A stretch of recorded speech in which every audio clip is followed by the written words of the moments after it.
Selamat pagi semuanya.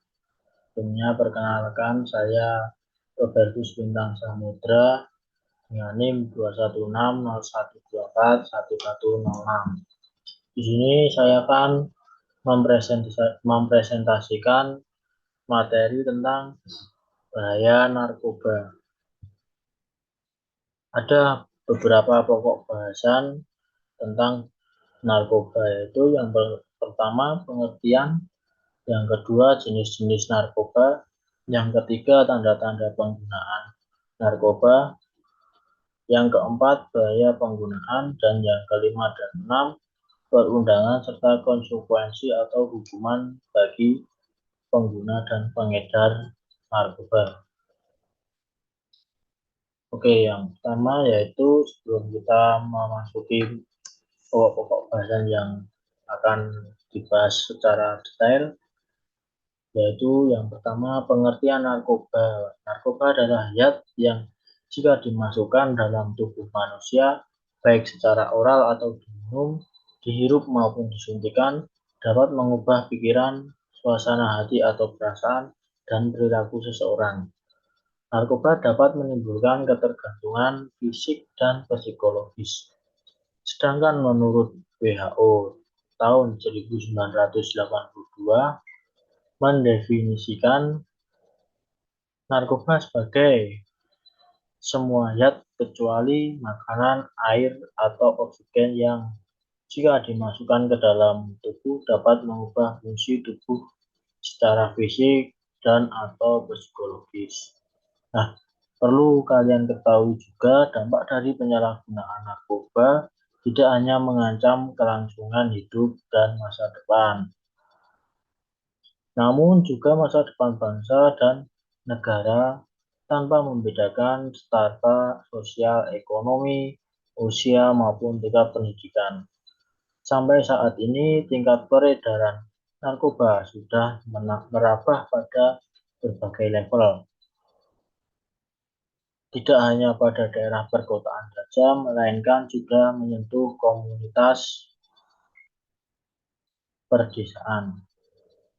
Nah, selain definisi narkoba, kalian juga harus mengetahui definisi dari narkotika, psikotropika, dan zat adiktif atau obat berbahaya. Yang pertama, narkotika yaitu zat atau obat yang berasal dari tanaman atau bukan tanaman, baik sintetis maupun semi-sintetis, yang dapat menyebabkan penurunan atau perubahan kesadaran, hilangnya rasa, mengurangi sampai menghilangkan rasa nyeri, dan menimbulkan ketergantungan. Yang kedua yaitu psikotropika.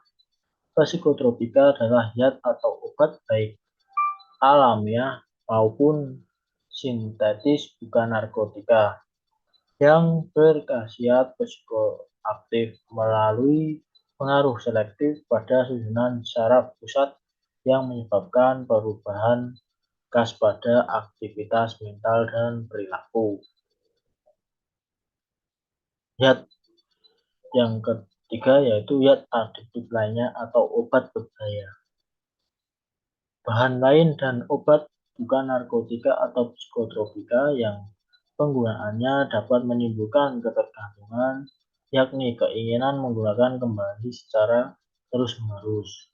Apabila dihentikan akan timbul efek putus zat, di antaranya rasa sakit atau lelah yang luar biasa. Nah, jenis-jenis narkoba.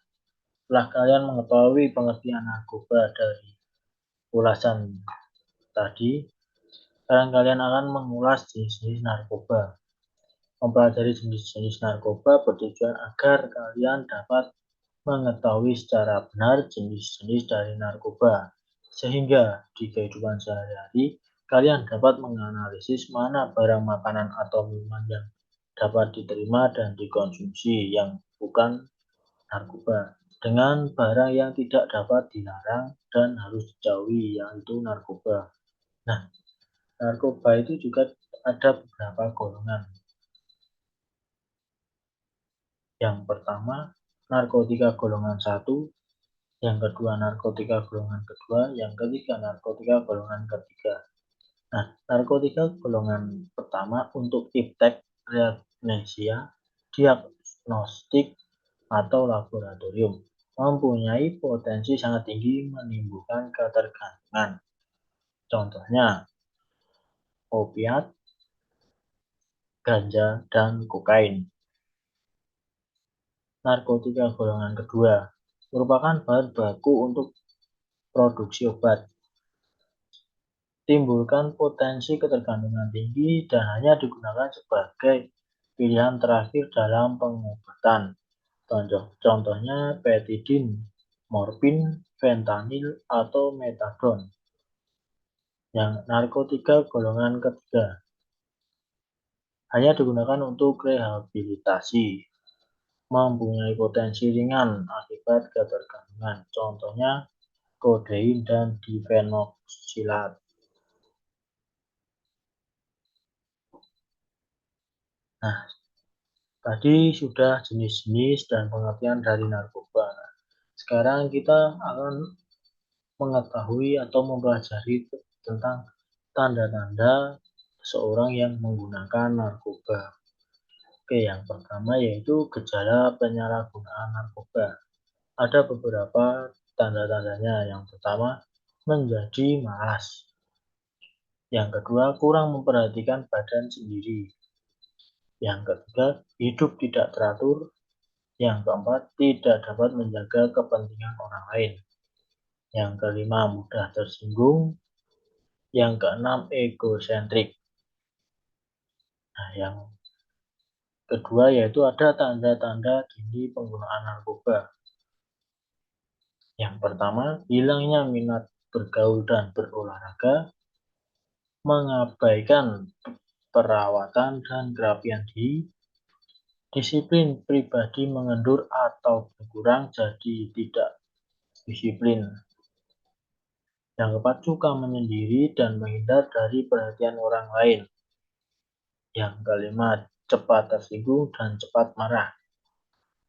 Yang keenam, berlaku curang, tidak jujur, dan menghindari dari tanggung jawab. Yang ketiga yaitu ada gejala fisik.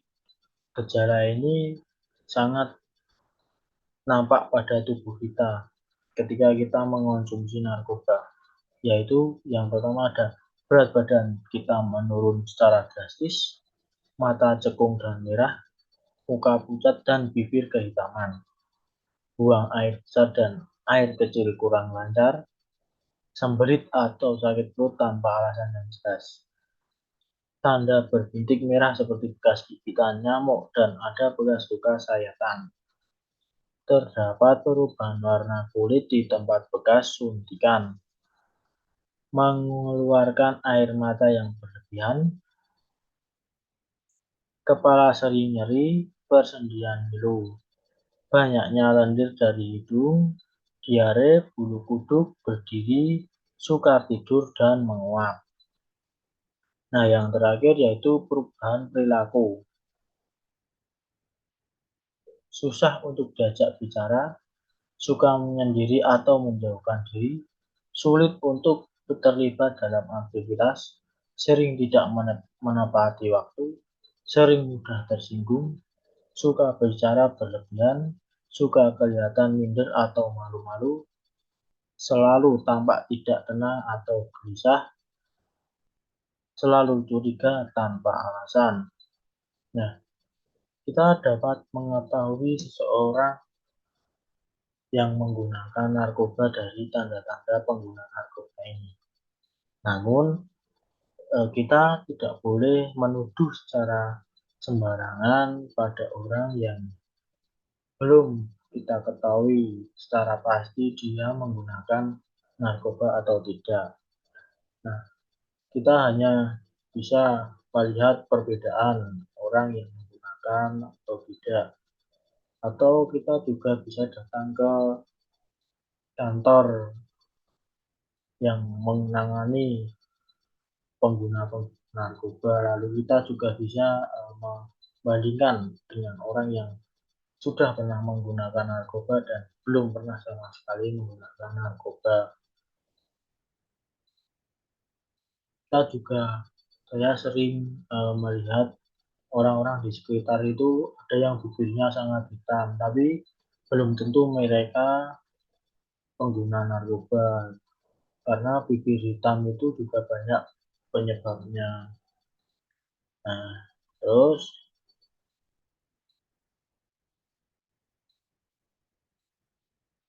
yang pada pokok bahasan kali ini yaitu bahaya penyalahgunaan narkoba. Kebanyakan zat dalam narkoba sebenarnya digunakan untuk pengobatan dan penelitian, tetapi karena berbagai alasan, mulai dari keinginan untuk coba-coba, ikut tren atau gaya, lambang status sosial, ingin meluapkan persoalan, dan lain-lain, maka narkoba kemudian disalahgunakan. Penggunaan terus-menerus dan berlanjut akan menyebabkan ketergantungan atau dependensi, disebut juga kecanduan. Nah, ada beberapa alasan seseorang menggunakan narkoba. Yang pertama, menggunakan narkoba di kalangan lingkungan pergaulan sudah dianggap hal yang wajar, bahkan sebagai suatu gaya hidup masa kini. Yang kedua yaitu pada awalnya dibujuk orang agar merasakan manfaatnya. Yang ketiga, ada keinginan lari dari masalah yang ada untuk merasakan kenikmatan sesaat. Sudah terjadi ketergantungan dan tidak ada keinginan untuk berhenti.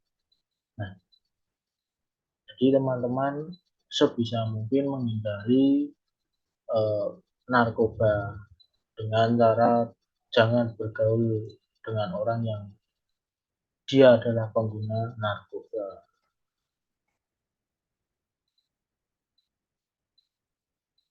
Yang terakhir yaitu ada perundangan dan konsumsi penyalahgunaan narkoba atau sanksi-sanksi. Setiap perbuatan pasti ada pertanggungjawaban, termasuk perbuatan melakukan penyalahgunaan narkoba.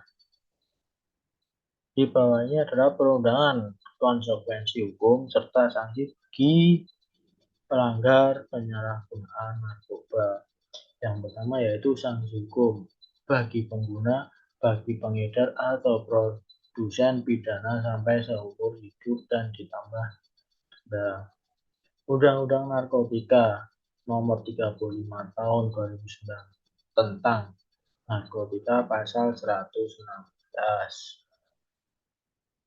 Setiap orang yang tanpa hak atau melawan hukum menggunakan narkotika golongan satu terhadap orang lain atau memberikan narkotika golongan satu untuk digunakan orang lain dipidana dengan pidana penjara paling singkat 5 tahun dan paling lama 15 tahun dan pidana denda paling sedikit 1 miliar rupiah dan paling banyak 10 miliar rupiah. Nah, yang kedua yaitu ada sanksi sosial. Keberadaan penyalahgunaan narkoba seringkali menimbulkan rasa resah pada masyarakat sekitarnya. Oleh karena itu, mereka cenderung agak dikucilkan dalam pergaulan masyarakat.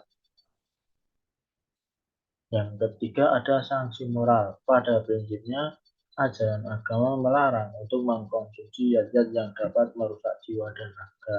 Oleh karena itu, penyalahgunaan narkoba dianggap sebagai pelanggaran ajaran agama. Nah, jadi untuk teman-teman, selain narkoba itu membahayakan untuk diri kita, untuk kesehatan tubuh kita, narkoba juga ada sanksi-sanksi, yaitu sanksi hukum, sanksi sosial, dan sanksi moral. Nah, jadi sebisa mungkin dan bahkan kalau bisa jangan sampai pernah teman-teman semua terjerumus di obat-obatan terlarang atau narkoba. Isilah waktu kalian dengan berkegiatan yang positif seperti olahraga atau apapun itu yang lainnya agar waktu kalian tidak terbuang sia-sia untuk hal-hal yang kurang penting dan kurang baik untukmu. Oke, sekian presentasi dari saya. Ada kurang dan lebihnya saya mohon maaf sebesar-besarnya, dan saya hanya berpesan tetap aman dan waspada, kenali mana yang benar versus yang salah. Say no to drug, hindari narkoba, jauhi narkoba, dekatkan diri kepada yang kuasa.